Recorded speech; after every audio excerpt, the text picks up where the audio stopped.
আধো অন্ধকার ঘর, জানালা দিয়ে ক্ষীণ চাঁদের আলো এসে পড়েছে বিছানার উপর। তারই মধ্যে দুজন প্রকৃতির আদিম খেলায় মত্ত। এই চার দেওয়ালের গণ্ডির মধ্যেও ওরা যেন সীমাহীন আকাশ নিজেদের হাতের মুঠোয় করতে চায়।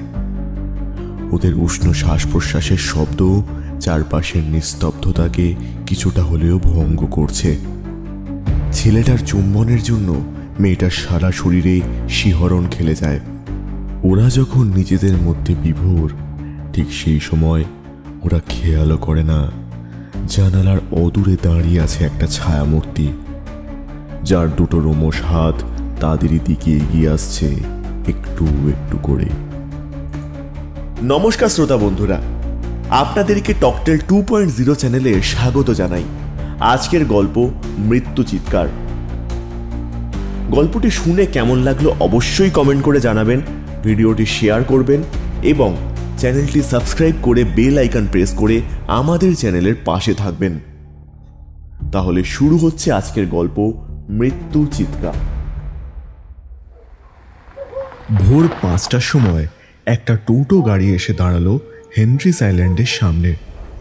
ভোরের আলো তখনও ফোটেনি। একজন লোক টোটো থেকে নেমে এগিয়ে যাচ্ছে। তার পিছনেই একজন মহিলা, সম্ভবত তার স্ত্রী, হাতে ছোট্ট একটা ব্যাগ, আর লোকটির হাতে একটা সুটকেস। তাদের সামান্যতম পায়ের শব্দ এই অস্বস্তিকর নিস্তব্ধ বনভূমির চিরপ্রাচীন নীরবতাকে থেমে যেতে বলছে যেন। দুজনের মুখে কোনো কথা নেই, শুধু অন্ধকারের প্রাচীর ভেদ করে একটু একটু করে এগিয়ে যাচ্ছে তারা। অবশেষে হোটেলের সামনে এসে পৌঁছালো দুজনা। ছায়ামূর্তির মতো এক বৃদ্ধ বেরিয়ে এলো হোটেল থেকে। তাকে দেখেই যেন বুকটা ছ্যাঁত করে ওঠে। এত অন্ধকারেও কেমন যেন চোখ দুটো জলজল করছে। বৃদ্ধটি গেটের তালা খুলতেই ভাঙা গলায় বলে ওঠে, আপনাদের আসতে কোনো অসুবিধা হয়নি তো? এত ভোরে টোটো পাওয়া একটু চাপের। আপনারা আসুন এদিকে। ওরা হোটেলের ভিতর ঢুকে গেল। চারপাশের গাছগাছালিতে এখনো কালো অন্ধকার জমাট বেঁধে আছে। একটা বড় হেতাল গাছের পিছনে কেউ একজন অনেকক্ষণ ধরে অপেক্ষা করে রয়েছে বহু প্রাচীন শিকারের উদ্দেশ্যে। এবার সে আর নিস্তার পাবে না। পুরনো পাপের শাস্তি ভোগ করতেই হবে। পাপ, পাপের আড়ালে রক্তের লোভ। সেই রক্ত বুক চিরে বের করবে সে। বাঁচবে না কেউ। জায়গাটা কি নিস্তব্ধ, তাই না? আশেপাশে সেরকম কোনো কটেজও নেই, সব জঙ্গলে ভর্তি। এই, তুমি এটা কি বুক করলে? আমি তো ভেবেছিলাম হোটেলটা ভালো হবে। কিছু বলতে পারে না রাঘব। সে নিজেও একটু চিন্তায় পড়ে গেছে। তাহলে স্বপনদা কি ওকে মিথ্যে কথা বলল? না, তা কেন করবে? ও তো বলেছিল হানিমুন নিরিবিলিতে কাটানোর জন্য এটাই সবচেয়ে ভালো হোটেল। কিন্তু এই জায়গাটা একটু বেশি নিরিবিলি। তবে যা হয়েছে ভালোই হয়েছে। শালিনীকে এবার প্রাণ ভরে দেখতে পাবে সে। শালিনী প্রথমে খুব বায়না করেছিল বকখালিতেই যাবে। ও কোনো রকমে বুঝিয়েছিল বকখালির থেকে হেনরিস আইল্যান্ড অনেক বেশি সুন্দর আর শান্ত। শালিনীর কোনো অসুবিধা হবে না। রাঘব তো চায় ওকে নিজের করে পেতে। কিন্তু যতবারই এই কথাটা ভাবে ততবার অনেক বছর আগের একটা ঘটনা মনে পড়ে যায়। বিজয় পাটির বাড়ি, নীলচে আলোর বিছানায় পাশে এলোমেলোভাবে পড়ে আছে একটা চুড়িদার। দূরে ম্যানগ্রোভের জঙ্গলের মধ্যে সোজা রাস্তা। এই, তখন থেকে কি আকাশ পাতাল ভাবছো বলো তো? চিন্তার জাল ছিন্ন হয় রাঘবের। শালিনী আবার বলে ওঠে, একবার এদিকে দেখবে এসো। কি সুন্দর লাগছে না? মনে হয় অক্সিজেন বলে কোনো লোক নেই। একা একা বেশ ভালোই কাটবে। জায়গাটা তাহলে মন্দ নয়, কি বলো? না, প্রথমে একটু ভয় ভয় করছিল, এখন বেশ ভালোই লাগছে। এবার তাহলে আর আমাদেরকে কেউ আলাদা করতে পারবে না, তাই না? ছাড়ো, সবাই দেখে ফেলবে। কেউ দেখবে না। হোটেলে আর কেউ আছে নাকি যে দেখবে? রাঘব, এখানে না প্লিজ। ওই দেখো, ঘরের কোনায় কে একজন মেয়ে দাঁড়িয়ে দেখছে, চোখ দুটো লাল। কোথায়? কে? কেউ নেই তো?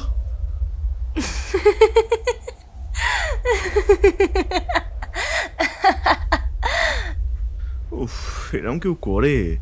মুডটাই পুরো নষ্ট করে দিলে। আচ্ছা বাবা, সরি, তুমি এত ভয় পাবে জানলে বলতাম না। ঠিক আছে, আর এরকম করো না। আচ্ছা, আমি এখন স্নান করে ফ্রেশ হয়ে আসি। বেলা 10টা বাজে। স্নান সেরে বেরিয়ে আসে শালিনী। গায়ে একটা সাদা রঙের টাওয়েল জড়ানো। আয়নার সামনে এসে ভেজা চুলগুলো একবার মুছে নেয় গামছা দিয়ে। হঠাৎ পিছন থেকে এসে কে যেন তাকে শক্ত করে জড়িয়ে ধরে। অন্ধকার ঘরে তার উষ্ণ শ্বাস প্রশ্বাস শালিনীর কাঁধে ঘন ঘন পড়তে থাকে। ভয় ভয় শালিনী বলে ওঠে, কে? তুমি? আমি ভয় পেয়ে গেছিলাম। আয়নার সামনে দেখতেই ভুল ভাঙে শালিনীর। রাঘব পিছন থেকে শক্ত করে জড়িয়ে ধরে রেখেছে ওকে। শালিনীর সারা শরীরে অদ্ভুত একটা শিহরণ খেলে গেল। প্রত্যেকটা ধমনীতে যেন নতুন করে রক্তের সঞ্চার ঘটেছে। শালিনীর বক্ষযুগল সেই নৈসর্গিক উত্তেজনায় ওঠানামা করছে বারবার। রাঘবের হাত কোনো রকমে ছাড়িয়ে এগোতে গেল সে। ঠিক সেই মুহূর্তে শালিনীর নরম হাত ধরে কাছে টেনে নিল রাঘব। ভিজে চুল থেকে টপ টপ করে কয়েক ফোঁটা জল রাঘবের ঠোঁটে পড়ল এবার। উষ্ণ স্পর্শে মিশে গেল ওরা। কিছুক্ষণ পর দরজার বাইরে খটখট শব্দ ভেসে এলো। কেউ ডাকছে। এবার সেই ভাঙা কণ্ঠস্বর আবার শোনা গেল, বাবু, দুপুরে খাবার ব্যাপারে জানতে এসছি। দরজা খুলতে একটু সময় লাগলো। হ্যাঁ বলুন। দুপুরে আজ মাছ ভাত আছে, সঙ্গে চিতি কাঁকড়ার ঝোল। আপনারা এখানেই খাবেন তো? হ্যাঁ, এখানেই খাবো। ঠিক আছে বাবু। ও হ্যাঁ, রাত্রিবেলা একটু সাবধানে থাকবেন, এখন লোকজন কম, বুঝতেই তো পারছেন। তারাপদ চলে গেল। রাঘব ফিরে এসে বিছানায় বসল। শালিনী এখন অঘরে ঘুমোচ্ছে। হঠাৎ চোখ গেল ঘরের দেওয়ালের দিকে। জানালা বন্ধ থাকায় ঘরটা আধো অন্ধকার হয়ে রয়েছে। এবার রাঘবের কেমন যেন অস্বস্তি হতে লাগলো। এই দিনের বেলাতেও ঠান্ডায় গাটা কেমন যেন শিরশির করছে। ঘরটাও কেমন যেন ধোঁয়াটে দেখাচ্ছে না।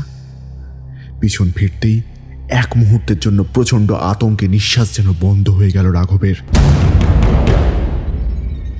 ছায়ামূর্তির মতো একটা মেয়ে ঘরের একটা কোণায় দাঁড়িয়ে আছে।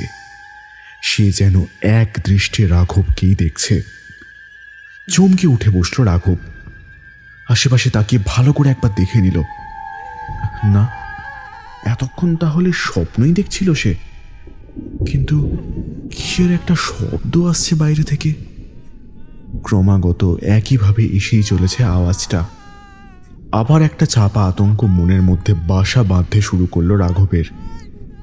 এখন বাইরেটা মেঘলা আকাশের জন্য অন্ধকার হয়ে আছে, তাই ঘরের বাইরে কেউ দাঁড়িয়ে থাকলে সেটা বুঝতে পারা বেশ কঠিন। পাত্তা না দিয়ে ঘুমিয়ে পড়তে চাইলেও যেন সম্ভব হচ্ছে না। একবার বিরক্ত হয়ে উঠেই পড়ল সে। টলমলো পায়ে দরজার দিকে এগোতে শুরু করলো।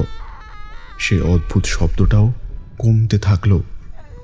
দরজা খুলেই চমক ভাঙল রাঘবের। চারপাশে কয়েকটা কাকের ডাক ছাড়া কিছুই শোনা যাচ্ছে না। তবে ওটাও কি স্বপ্ন? কে জানে।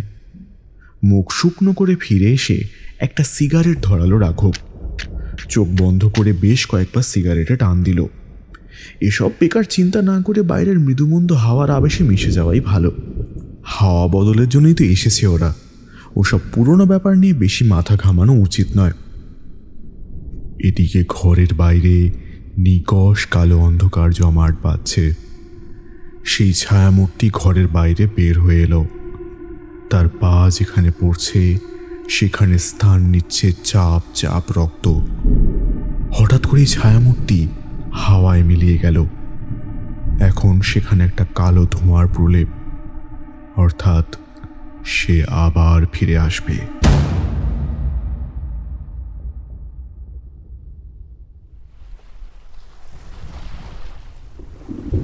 দুপুরে খাওয়া দাওয়ার পর দুজন মিলে ঠিক করলো সমুদ্রের পাড়ে একটু সময় কাটাবে। আকাশ কালো হয়ে থাকায় এখনের সমুদ্রকে অনেকখানি ভয়ঙ্কর লাগছে। বিশাল বিশাল ঢেউ আছড়ে না পড়লেও হাওয়ার দাপটে ঢেউগুলো সাধারণ দিনের থেকে একটু বেশি শক্তিশালী হয়ে পাড়ে আসছে। পিছনের ছোট বড় গাছ হাওয়ার দাপটে এদিক ওদিক নুয়ে পড়ে শনশন করে আওয়াজ তুলছে। শালিনী সমুদ্রের ধারে পড়ে থাকা একটা বিশাল বড় গাছের গুঁড়ির উপর বসল। রাঘব অন্যমনস্ক হয়ে একভাবে সমুদ্রের দিকে তাকিয়ে জলের আসা যাওয়া দেখছিল। তা দেখে শালিনী একটু বিরক্ত হয়েই বলে উঠল, সে সকাল থেকে দেখছি, এত কি ভাবছো বলো তো? কিছু না তো, সমুদ্র দেখছিলাম। বললেই হলো, এখানে আসার পর থেকেই তো দেখছি তুমি খালি কি সব ভেবেই চলেছো। সমুদ্রের মধ্যে তোমাকে দেখছিলাম। ধ্যাৎ, খালি ভুলভাল কথা। কি সুন্দর ওয়েদার, তাই না? দারুণ। চলো এদিকটা একটু ঘুরে। বাবারে, কি কামড়ালো, কি কামড়ালো! কি হলো? হেমা, হেমা কি করে কাটলো? রক্ত বেরোচ্ছে তো। শালিনী রাঘবের পাটা তুলে দেখল, গল গল করে রক্ত বেরোচ্ছে। পায়ের তলার একটা ছোট্ট জায়গার মাংস উঠে গেছে আর সেখান থেকেই রক্ত বেরিয়ে ভেসে যাচ্ছে। শালিনী আর দেখতে পারল না, তার চোখটা কেমন যেন ঘোলাটে হয়ে আসছে। তাও কোনো রকমে নিজের ওড়না থেকে এক টুকরো কাপড় ছিঁড়ে রাঘবের পায়ে বেঁধে দিল। রাঘবের পা থেকে ফোঁটা ফোঁটা রক্ত পড়ে যেই জায়গাটা ভিজে গেছিল সেখান থেকে এবার একটা মাঝারি আকারের কাঁকড়া বেরিয়ে এলো। কোনো কাঁকড়া যে এইভাবে মানুষের পায়ের মাংস কেটে নেয় তা স্বপ্নেও ভাবেনি ওরা। কাঁকড়াটা বালির উপর দিয়ে গিয়ে হঠাৎ করে গর্তের মধ্যে মিলিয়ে গেল।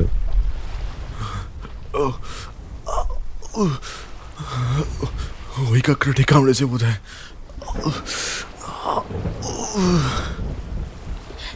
তুমি আবার শক্ত করে ধরে থাকো। হ্যাঁ হ্যাঁ, চলো, কিচ্ছু হবে না, সব ঠিক হয়ে যাবে। হোটেলে ফিরে রাঘবকে কোনো রকমে বিছানায় শুয়ে রেখেই তারাপদকে ডাকতে চলে গেল শালিনী। তারাপদ এসে রাঘবের পায়ের বাঁধনটা খুলে ওষুধ লাগিয়ে ব্যান্ডেজ করে দিল। রাঘব প্রায় নিস্তেজ হয়েই ছিল। সেদিন আর কোথাও যেতে পারল না ওরা। ঠিক করলো সেদিন সকালেই বাড়ি ফিরবে। এই পানি এখানে পড়ে থাকলে পায়ে যদি ইনফেকশন হয়ে যায়।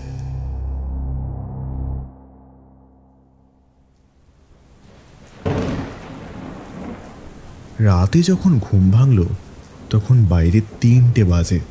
ঘুম জড়ানো চোখে বুঝতে পারল বাইরে প্রচণ্ড জোরে বৃষ্টি নেমেছে আর মাঝে মাঝে বাজের গর্জন শোনা যাচ্ছে। কিন্তু শালিনী কোথায়? ধর্মর করে বিছানায় উঠে বসে রাঘব। জানালার পাশে শালিনীকে দাঁড়িয়ে থাকতে দেখে বিছানা ছেড়ে নেমে ওর পাশে গিয়ে দাঁড়ালো। কি হয়েছে? ওখানে দাঁড়িয়ে কি দেখছো? তুমি উঠে এলে কেন? বাবা, তুমি মাঝরাতে উঠে জানলার সামনে দাঁড়িয়ে আছো, তাই দেখতে এলাম। ডিসকাস্টিং, আস্তে কথা বলো। যাও, তুমি বিছানায় গিয়ে শুয়ে পড়ো। কি রেগে যাচ্ছ কেন? কি হয়েছে? একটা আওয়াজ শুনতে পাচ্ছিলাম, সেটাও শুনতে দিলে না। মনে হচ্ছিল কেউ যেন কাঁদছে। ঠিক এই জানালার পাশেই কেউ কাঁদছিল। তারপর খেয়াল করলাম যখনই তুমি হালকা জেগে যাচ্ছ কান্নাটাও থেমে যাচ্ছে। আমি জানালার বাইরে উঁকি মেরে দেখার চেষ্টা করলাম, কিন্তু দেখলাম কেউ নেই। ভুল শুনে যাওয়া হয়তো। কি থেকে কি আওয়াজ হয়েছে কোনো গ্যারান্টি আছে? কি হলো? কি ভাবছো? নাথিং, তুমি ঘুমো। সেদিনের মতো ওরা শুয়ে পড়ল, কিন্তু পরদিন সকালে উঠে আর এক বিপত্তির সম্মুখীন হতে হলো। গতকালের প্রবল ঝড় বৃষ্টির জন্য পারাপারের ব্রিজটা ভেঙে গেছে। সকালে ওরা ঘুম থেকে ওঠার কিছুক্ষণ পরই তারাপদ এসে জানায়, এখন ওই পারে আপনারা যেতে পারবেন না বাবু। আপনারা যে ব্রিজটা ধরে এসেছিলেন ঝড়ে সেটা ভেঙে গেছে। মেরামত করতে আরও 2 দিন সময় লাগবে। ততদিন আপনাদের এখানেই থাকতে হবে। কি বলছেন কি আপনি? চিন্তা করবেন না, ঝড় বৃষ্টি আর না হলে তাড়াতাড়ি লোক চলে আসবে। আচ্ছা, এখানে গতকাল রাতে কেউ একজন কাঁদছিল, একটা মেয়ের গলা পেলাম। আমাদের পাশের ঘরে কি নতুন কেউ উঠেছে? পাশে তো কেউ ওঠেনি। ও নিয়ে ভাববেন না দিদিমণি, যদি কিছু মনে হয় আমাকে ডাকবেন, আমি চলে আসবো। আচ্ছা এখন আসি তবে। এই বলে তারাপদ চলে গেল। রাঘব গুম মেরে বসে রইল। তার মাথায় এখন অন্য চিন্তা। একটা পুরনো স্মৃতি তাকে এসে গিলে ফেলতে চাইছে। সেই স্মৃতির আড়ালে লুকিয়ে আছে একটা ভয়। সে কি ফিরে আসছে? ভয় বুকটা কেঁপে উঠল তার।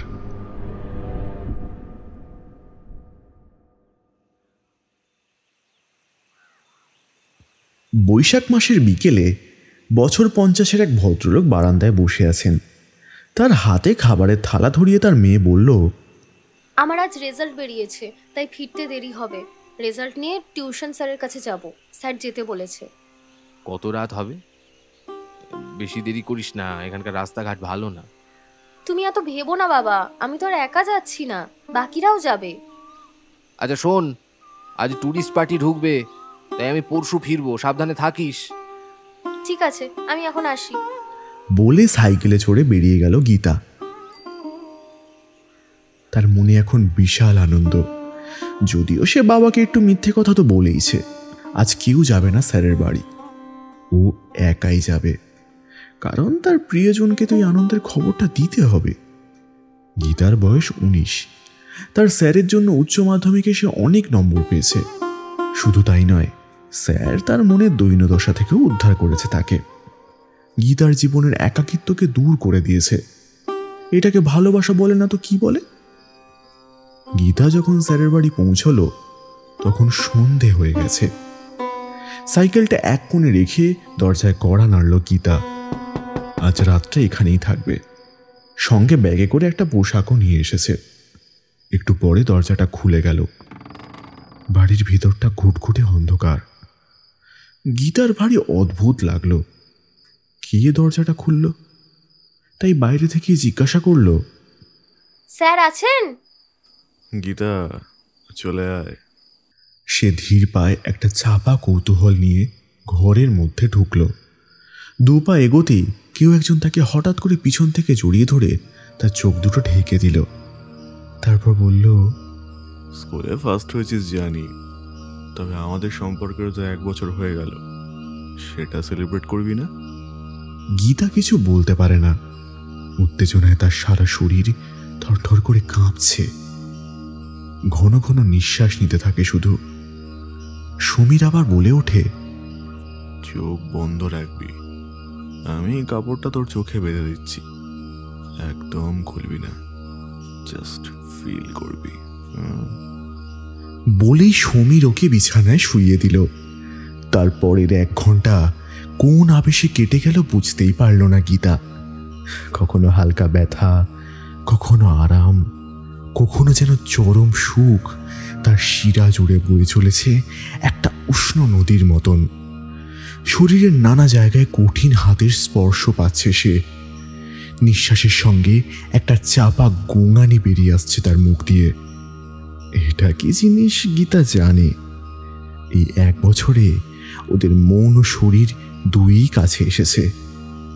এমন এক মহামিলন ছিল শুধুমাত্র সময়ের অপেক্ষা। মাঝে এক মুহূর্তের জন্য থামল তার প্রিয় মানুষটি। তারপর আবার চলতে লাগলো তার শিরা উপশিরা জুড়ে উষ্ণ ঝর্ণার তীব্রতা। তবে এবার একটা জিনিস ভারী অদ্ভুত লাগলো গীতার। স্যারের গলাটা অতটা কাঁপছে না। তার গায়ে চেপে ধরে থাকা হাত দুটো যেন আগের চেয়ে অনেক বেশি শক্ত। মুহূর্তের মধ্যে গীতার হাসি মিলিয়ে গেল। সে কি ঠিক শুনছে? একটু দূরে কারো জোরে হাঁপানির শব্দ হচ্ছে না? তবে তার মধ্যে কে প্রবেশ করেছে? বাঁধা হাতটা দিয়ে কোনো রকমের চোখের কাপড়টা সরানোর চেষ্টা করল। চোখ খুলে দেখতেই তার মাথার উপর আকাশ ভেঙে পড়ল।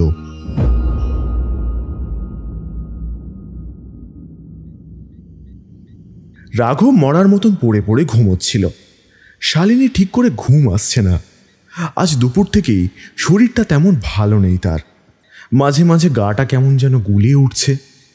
কিন্তু গতকাল রাতের ঘটনা কিছুতেই ভুলতে পারছে না সে। জানালার বাইরে এত রাতে জোরে জোরে কে কাঁদছিল? তাছাড়া তারাপদও সকালে প্রশ্নটা একটু এড়িয়ে গেল। কেন? আতশোয়া হয়ে ঘরের সিলিংয়ের দিকে তাকিয়েছিল শালিনী। হঠাৎই তার কানে এলো একটা বিজাতীয় শব্দ। দুমদুম করে কেউ যেন মাথা ঠুকছে আর ফুঁপিয়ে ফুঁপিয়ে কাঁদছে। শব্দটা আসছে জানালার পাশ থেকে, গতকাল ঠিক যেখান থেকে কান্নার আওয়াজ আসছিল। শালিনী অনুভব করতে পারল ভয়ে তার গায়ের সমস্ত লোম খাড়া হয়ে গেছে। ঠান্ডা রক্তের স্রোত শির দ্বারা বেয়ে পায়ের দিকে নামছে। আর ঠিক তখনই দুপ করে আরেকবার শব্দ হলো। এবারে শব্দটা আগের থেকে অনেকটা জোরে আসছে, আর কান্নার শব্দটা বদলে গেছে একটা চাপা আক্রোশে। ভয়ে আতঙ্কে স্থাণুর মতো বসে রইল শালিনী। কি করবে ভেবে পেল না। তার নিজের শরীরেও আবার অস্বস্তি শুরু হয়েছে। হঠাৎ শালিনীর চোখ পড়ল রাঘবের দিকে। দেখল রাঘব বিস্ফারিত চোখে জানালার দিকে তাকিয়ে আছে। প্রচণ্ড আতঙ্কে তার সারা শরীরে কাঁপুনি দিচ্ছে। একবার ঢোক গিলে কোনো রকমে বলল, একবার তারাপদকে ফোন করলে হয় না শালিনী? হ্যাঁ হ্যাঁ, ফোনটা তোমার সামনেই রয়েছে, তুমি করো। রাঘব কোনো রকমে কাঁপা কাঁপা হাতে তারাপদর নম্বরটা ডায়াল করলো। কিছুক্ষণ রিং হওয়ার পর ফোনের ওপার থেকে মেয়েলি গলার একটা চাপা কর্কশ কণ্ঠস্বর ভেসে এলো। ভালো আছো রাঘব? কোনো সাহায্য লাগবে? আমি ফিরে এসেছি। বালি এখন আমার বন্ধু। সমীরকে মনে পড়েছে। সঙ্গে সঙ্গেই ফোনটা কেটে দিল রাঘব। ফোনটা লাউডস্পিকারে থাকায় সব কথা শুনতে পেয়েছিল শালিনী। তাই কোনো রকমে বলল, ওখানেও? কিন্তু কিন্তু তোমার নাম জানলো কি করে? জানি না, এখন কি হবে? আচ্ছা, শব্দটা এখন আর আসছে না, খেয়াল করেছো? হ্যাঁ তাই তো। আচ্ছা, কাল এখান থেকে কোনোভাবেই যাওয়া যাবে না, তাই না? কাল সকালে আরেকবার তারাপদকে জিজ্ঞাসা করবো। উঠলে এরকম জানলে কোনোদিনও উঠতাম না। আমার খুব ভয় করছে গো। চিন্তা করো না, সার্ভিস রিভলভারটা সঙ্গে করে এনেছি। বিপদ আমাদের ধারে কাছেও আসতে পারবে না। তুমি শো এখন।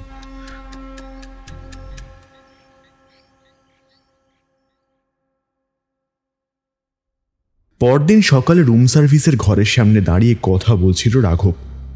ওরা কেউই কিছু শোনেনি, এমনকি গত রাতের ফোনের ব্যাপারটাও কেউ জানে না। রাঘব জিজ্ঞাসা করাতে তারাপদ উত্তর দেয় গতকাল রাতে নাকি কোনো ফোনই আসেনি, আর বাকিরাও কেউ কিছু শুনতে পায়নি। সত্যি কি সবাই ঠিকঠাক বলছে? সন্দেহ হয় রাঘবের।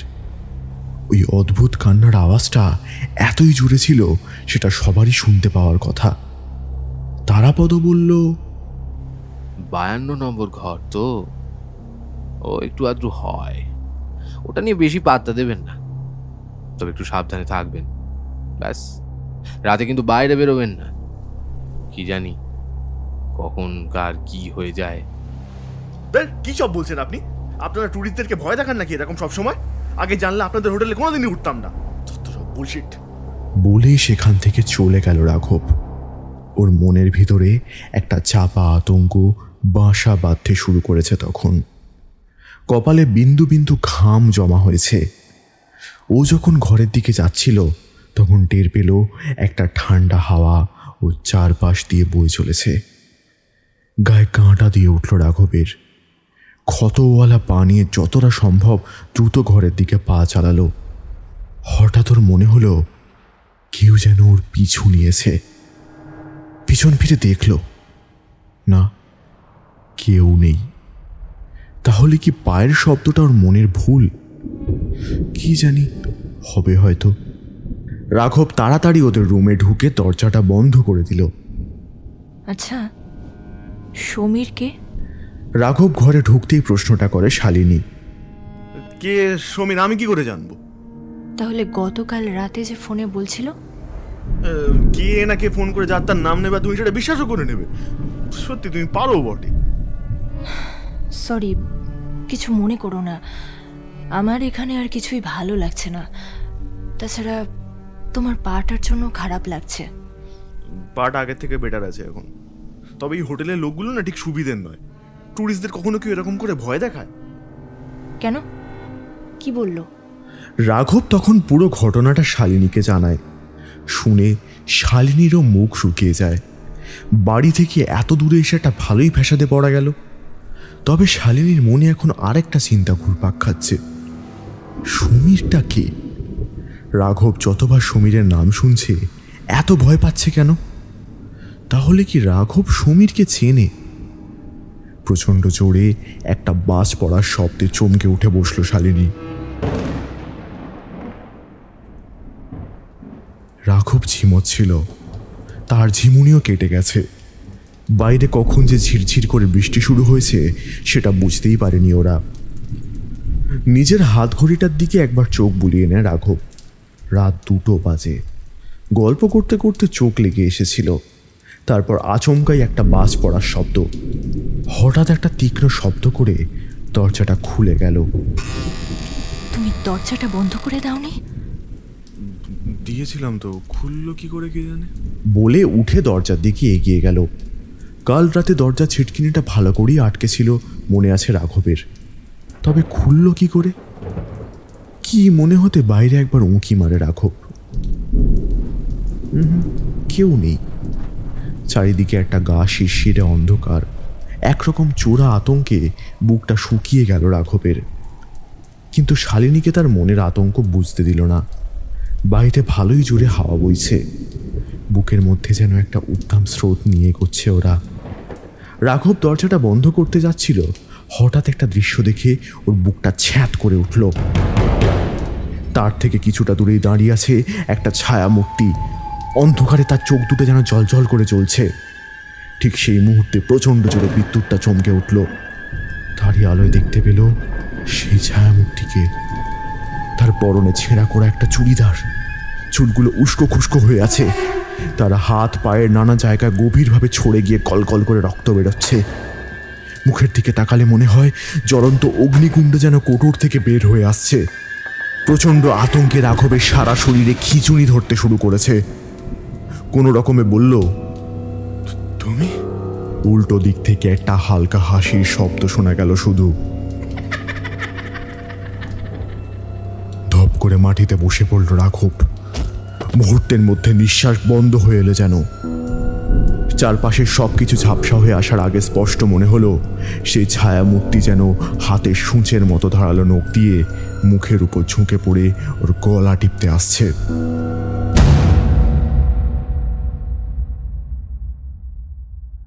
কিছুক্ষণ পর যখন জ্ঞান ফিরল তখন দেখল শালিনী ওকে জড়িয়ে ধরে বসে আছে।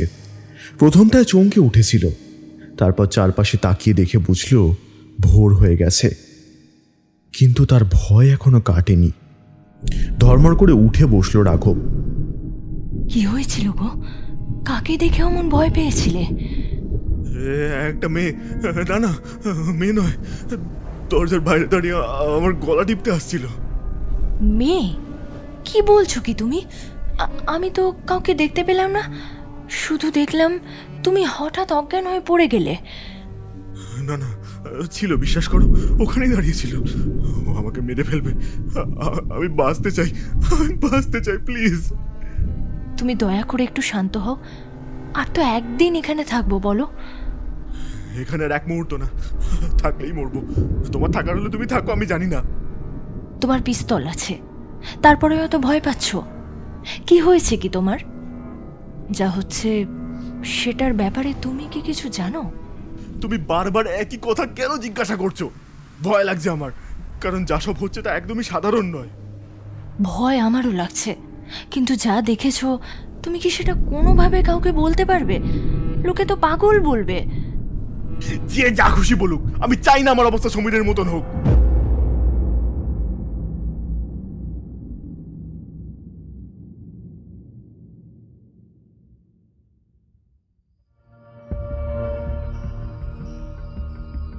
অনেক চিৎকার চেঁচামেচির পর অবশেষে হাতের দড়িটা খুলে দিল সমীর।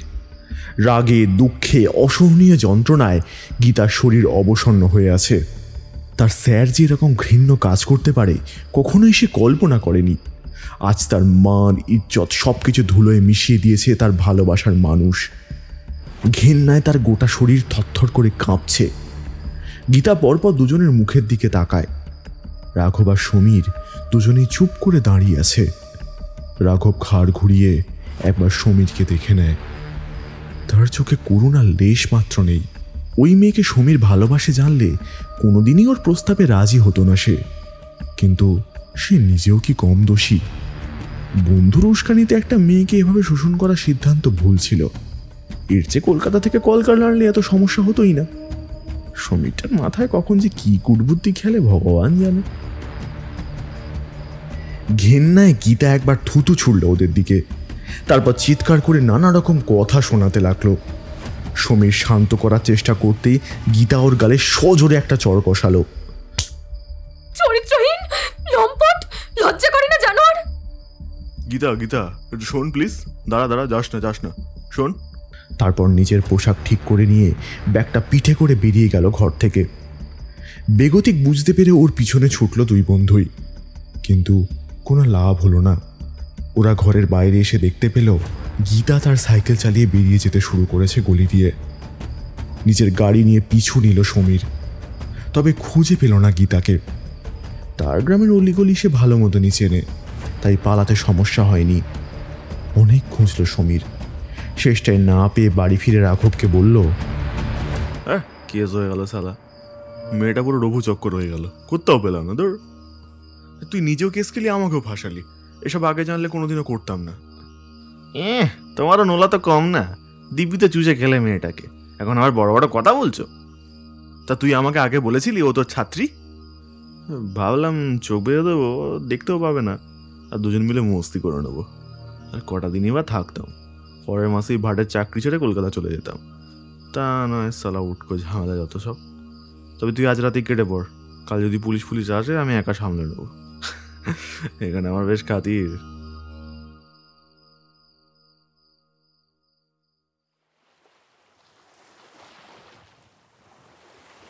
কিরণ বিচে একটা পুরনো গাছের টুকরোর ওপর বসেছিল রাঘব আর শালিনী। দুজনেই চুপচাপ। এই মুহূর্তে কথা বলার মতন অবস্থায় নেই ওরা। কিছুক্ষণ আগেই শালিনী রাঘবের থেকে যা শুনেছে সেটা শোনার পর নিজের কানকে বিশ্বাস করতে পারছিল না সে। এতটা নিচে নামতে পারে কোনো মানুষ? শালিনী এতদিন ধরে যে মানুষটাকে চিনে এসেছে সে তবে সম্পূর্ণ মিথ্যে। রাগে গা রি করছিল শালিনীর। নীরবতা ভেঙে সেই প্রথম বলল, আমি স্পিচলেস। এখন ইচ্ছে করছে তোমাকে কষি একটা থাপ্পড় মারি। ছি, তোমার লজ্জা করলো না ওইটুকু একটা মেয়ের সঙ্গে? ছি ছি ছি। আমি বুঝতে পারিনি সেদিন, ভুল হয়ে গেছে। বিশ্বাস করো আমি এখন আর ওরকম নই। I don't trust you anymore. তুমি বিপদে পড়ে এসব কথা বলছো। না না, বিপদে পড়ে নয়, সত্যি বলছি। আমি আগে যা ভুল করেছি তার জন্য তুমি আমাকে যত ইচ্ছা শাস্তি দাও, কিন্তু এখন এরকম করো না।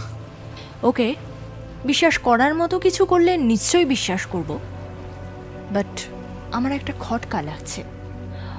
ওদিন রাতে তোমরা দুজন ছিলে, গীতা তোমার গলা পায়নি। গলা পেলেই তো বুঝে যেত যে ওই ঘরে আরও একজন রয়েছে। পেয়েছিল, কিন্তু বুঝতে পারেনি, কারণ আমাদের দুজনের গলা একই রকম শুনতে লাগে। আমাদের গলার এতটাই মিল ছিল যে সবাই গুলিয়ে ফেলতো। সেটাই কাজে লাগিয়েছিলাম ওই রাতে। এটা আদৌ পসিবল নাকি তুমি মিথ্যে বলছো? কোনটা? ওই যে একই রকমের গলা। হ্যাঁ সম্ভব, দুটো মানুষের গলা একই রকম হতেই পারে, কারণ আমার আর সমীরের ভয়েস টেক্সচার অনেকটা একই রকম, কিন্তু পুরোপুরি এক নয়। তবে আমাদের কান যেহেতু ভোকাল কর্ড থেকে বের হওয়া শব্দের মাত্র 60% ধরতে পারে, তাই সবার আমাদের কাছে দুজনের গলা একই রকম লাগে। বুঝলাম। শালিনী আমাকে বাস্টার্ড, তুমি এত নোংরা জানতাম না। গতকাল রাতে তাহলে গীতাকে দেখেই চমকে উঠেছিলে, তাই তো? হ্যাঁ হ্যাঁ, ওটা গীতাই ছিল, আমি নিজের চোখে দেখেছি, কিন্তু মানুষ নয়, চোখগুলো কেমন জল জল করছিল। তাই বলছি, শোনো, যে করেই হোক এখন এখান থেকে চলে যাই, চলো। তুমি আজ রাতটুকু অপেক্ষা করতে পারবে না? কালই তো চলে যাব এখান থেকে। এই ভয়টা করার সময় মনে হয়নি? ডিসকাস্টিং। রাঘব আর কিছু বলতে পারল না। সে যা করেছে তার জন্য সে যথেষ্ট অনুতপ্ত। অন্তত সমীরের মৃত্যুর পর তো অবশ্যই। কত কিছু ভেবেছিল সে। বিয়ের পর শালিনীকে এখানে এনে দুজনে মিলে একান্তে সময় কাটাবে, কিন্তু তার ভাগ্য বিরূপ। নিয়তি যে তাকে এভাবে পুরনো একটা অভিশাপের কাছে ফিরিয়ে আনবে, এনে রক্তাক্ত করবে, সেটা সে স্বপ্নেও ভাবেনি। অনেক জোর করা সত্ত্বেও শালিনীর জেদের কাছে পেরে উঠল না। তাই আবার হোটেলে ফিরে যেতে হলো। হোটেলে ফিরে যেতেই দেখতে পেল তারাপদ বাইরে দাঁড়িয়ে অস্থিরভাবে পায়চারি করছে। রাঘবদের দেখতে পেয়ে বলল, আপনারা ঠিক আছেন তো? কেন? আসলে একটা কথা কিভাবে যে আপনাদের বলবো বুঝতে পারছি না। কোনো অসুবিধা হয়েছে? না না, অসুবিধা কিছু হয়নি, তবে রাতে আপনারা একটু সাবধানে থাকবেন, এটা আপনাদের দিচ্ছি। এই গুঁড়োগুলো রাতে শোয়ার আগে দরজার সামনে ছড়িয়ে রাখবেন, আর রাত বিরেতে ঘরের বাইরে বেরোনোর কোনো দরকার নেই, বুঝেছেন? শালিনী রাঘবের দিকে একবার ফিরে তাকালো। দেখতে পেল ভয়ে রাঘবের মুখ শুকিয়ে গেছে। তারাপদ আবার বলল, যাতে আপনাদের কোনো ক্ষতি না হয় সেই জন্যই সাবধান করছি। যদি সে আপনাদের কোনো ক্ষতি করার চেষ্টা করে, যার দিকে এগিয়ে যাবে তিনি আমার নাম ধরে ডাকবেন, কিন্তু ভুলেও ঘর থেকে বেরোবেন না, কেমন? এই সাবধান বাণী দিয়ে তারাপদ চলে গেল। দুজনেই বেশ ভয় পেয়েছে, কারণ তারাপদর কথা যদি সত্যি হয় তাহলে আজ রাতেই সে আবার আসবে। কিন্তু তারাপদর সঙ্গে ওর কি সম্পর্ক যে নাম নিলেই চলে যাবে?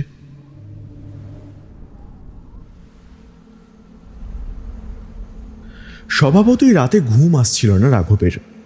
তারাপদর কথা মতো ওই গুঁড়োগুলো ছড়িয়ে দিয়েছে ঘরের বাইরে। যদিও এসবে তার বিশ্বাস নেই, কিন্তু উপায় কি?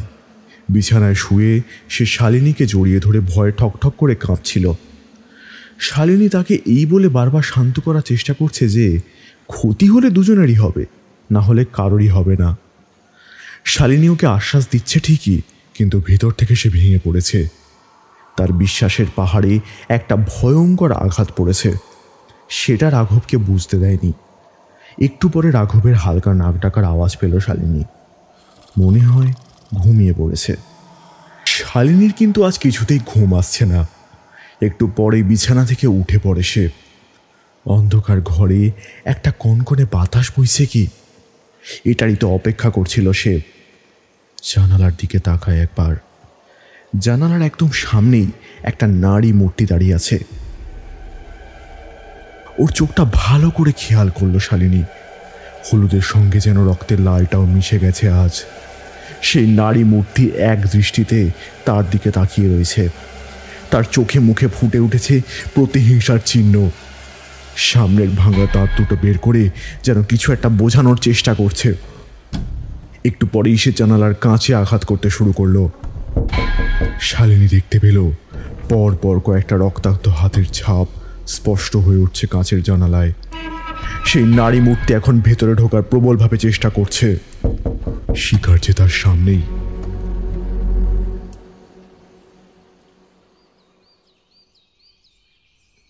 সকালে ঘুম থেকে উঠতেই আঁতকে উঠল রাঘব। তার হাতে পায়ে সর্বত্র রক্তের দাগ।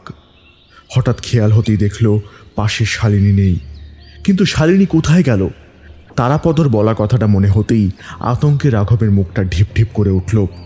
হন্তদন্ত হয়ে বাইরে এসে চমকে উঠল সে। শালিনী বাইরে বসে বসে কাঁদছে। দুটো হাঁটুর উপর ভর দিয়ে মাথা গুজে জোরে জোরে কেঁদেই চলেছে।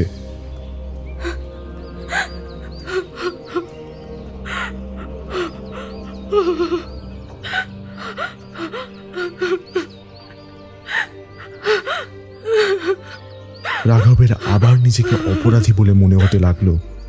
কাছে গিয়ে বলল, কি গো, কাঁদছো কেন?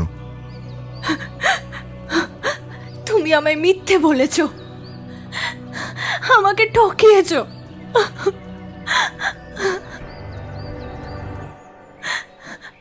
বলতে বলতেই শালিনী মুখটা ঘোরালো। না, এ তো শালিনী নয়, মুখটা অবিকল সেই ভৌতিক চেহারার মতন, চোখ দুটো লাল টকটক করছে। রাঘবের মুখ মুহূর্তের মধ্যে ফ্যাকাশে হয়ে গেল। কাঁপা কাঁপা কণ্ঠে বলে উঠল, গীতা, তুমি? গীতা কোনো কথা বলল না, শুধু তার ভাঙা দাঁত দুটো বের করে কর্কশ গলায় বিকট একটা চিৎকার করলো। রাঘব দেখতে পেল নিমেষে সব বদলে যেতে শুরু করেছে। কোনো সকাল হয়নি এখনো, ঘুটঘুটে অন্ধকার হয়ে রয়েছে চারপাশ। তার মানে যা হচ্ছিল সব মায়ার খেলা। রাঘব একটু একটু করে পিছিয়ে যাচ্ছিল। হঠাৎ ওর চোখ পড়ে অদূরে পড়ে থাকা শালিনীর উপর। ওকে কি তবে মেরে ফেলেছে? চিৎকার করে শালিনী বলে ডাকতে গেল রাঘব, কিন্তু পারল না। ভয়ঙ্কর মূর্তিটা সূচের মতো ধারালো নখ দিয়ে রাঘবের গলাটা টিপে ধরেছে। রাঘবের দম আটকে যেতে লাগলো। পরক্ষণে অনুভব করলো সেই নখ ওর গলার চামড়া ভেদ করে ক্রমশ ঢুকে যাচ্ছে গলার ভিতর। গল গল করে রক্তের ধারা বইছে সেখান থেকে। সেই অবস্থায় কোনো রকমের সর্বশক্তি দিয়ে চিৎকার করে শালিনীকে ডাকতে গেল সে, কিন্তু পারল না। মুখ খুলতেই সেই ভয়ঙ্কর নারী মূর্তি এক ঝটকায় তার জিভ টেনে ছিঁড়ে দিল। যন্ত্রণায় কাটা ছাগলের মতন ছটফট করতে লাগলো রাঘব। গলা দিয়ে বের হতে চাওয়া তীক্ষ্ণ আওয়াজটা যেন সেই হাতটা আটকে রেখেছে। এরপর মূর্তিটা তাকে ধাক্কা মেরে দূরে ছুঁড়ে ফেলে দিল। রাঘবের মনে হলো ওর সমস্ত হাড় যেন গুঁড়ো হয়ে গেছে। তাকে ছুঁড়ে দেওয়ার পর আবার এগিয়ে আসছে সে। পিঠের ব্যথা নিয়ে রাঘব কোনো রকমে উঠে দৌড়ে বেরিয়ে গেল হোটেলের বাইরে।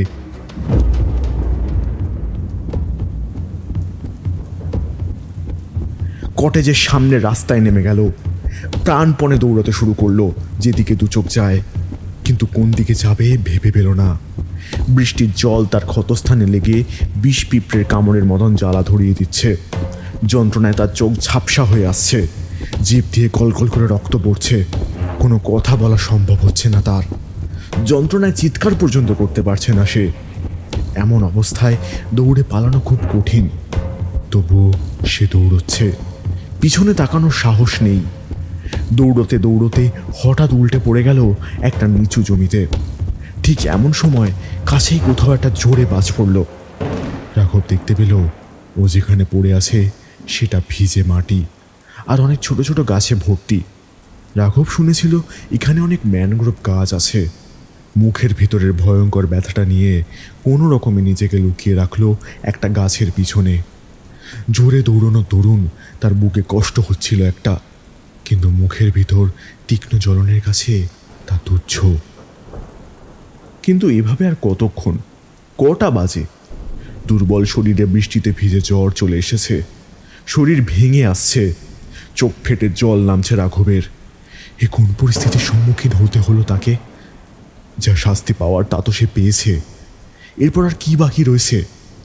সমীরের কথা মনে পড়তেই সেই দিনটার কথা আবার মনে পড়ল।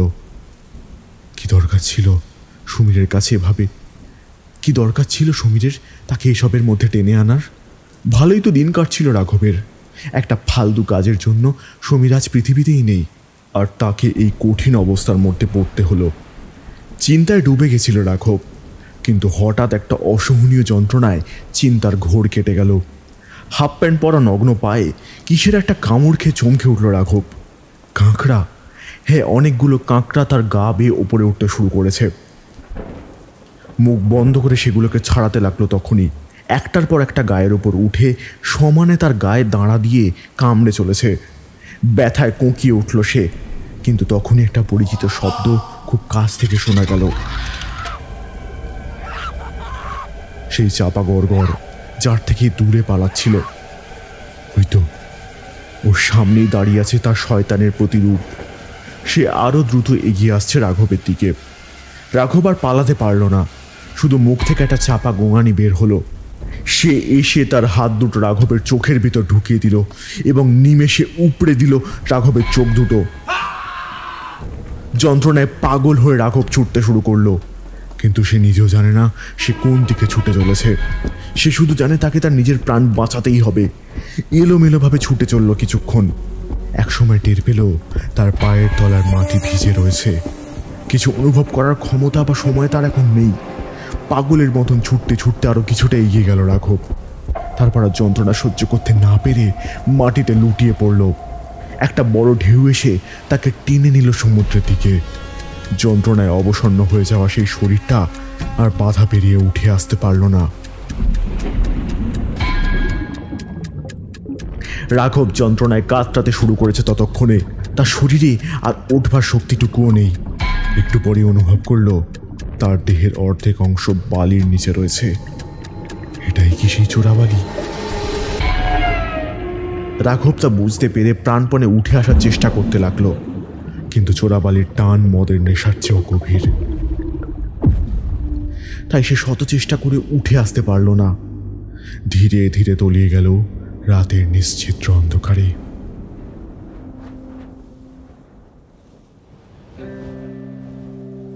সেই সমুদ্র সৈকতেরই কিছুটা দূরে শালিনী দাঁড়িয়েছিল। রাঘবের চিৎকার তার কানে একটা কোমল হাওয়ার মতন এসে স্পর্শ করছিল। একটা জানোয়ার বিদায় হয়েছে বহুদিন আগে, আজ আর একটা হলো। রাঘবের চিৎকার শুনে তারাপদ দৌড়ে সেদিকেই যাচ্ছিল, কিন্তু শালিনী তাকে বাধা দিল। শালিনীর চোখের ইশারা বুঝতে তার কোনো অসুবিধা হলো না। সেও দাঁড়িয়ে দাঁড়িয়ে অন্তরের হৃদয় দিয়ে অনুভব করতে লাগলো মাঝরাতের সেই মৃত্যু চিৎকারটা।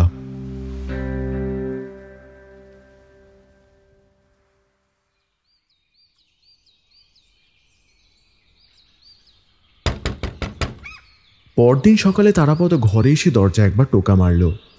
দরজা খোলাই ছিল। তারাপদকে ঘরে ঢুকতে দেখে শালিনী ওকে সামনে চেয়ারটায় বসতে বলল। তারাপদ শালিনীকে একবার ভালো করে দেখে নিল। তার চোখ মুখ হালকা বসে গেছে। চোখের পাতায় এখনো জলের কণা চিকচিক করছে। বেশ কিছুক্ষণ চুপচাপ বসে থাকে দুজন। তারপর তারাপদই বলে ওঠে, কখন যে কার সাথে কি হয় কেউ বলতে পারে না। আসলে সত্যি বলতে আজ যাকে দেখলেন সে আর কেউ নয়, আমার মেয়ে গীতা।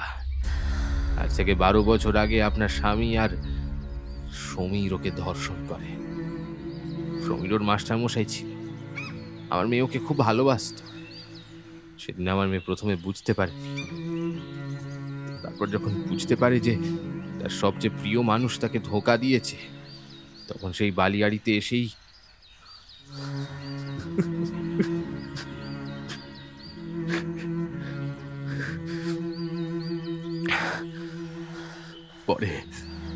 পরে বুঝেছিলাম আমার মেয়েটা চোরাবালিতে ডুবে মারা গেছে। তাই ওর অতৃপ্ত আত্মা এখানেই ঘুরে বেড়াতো।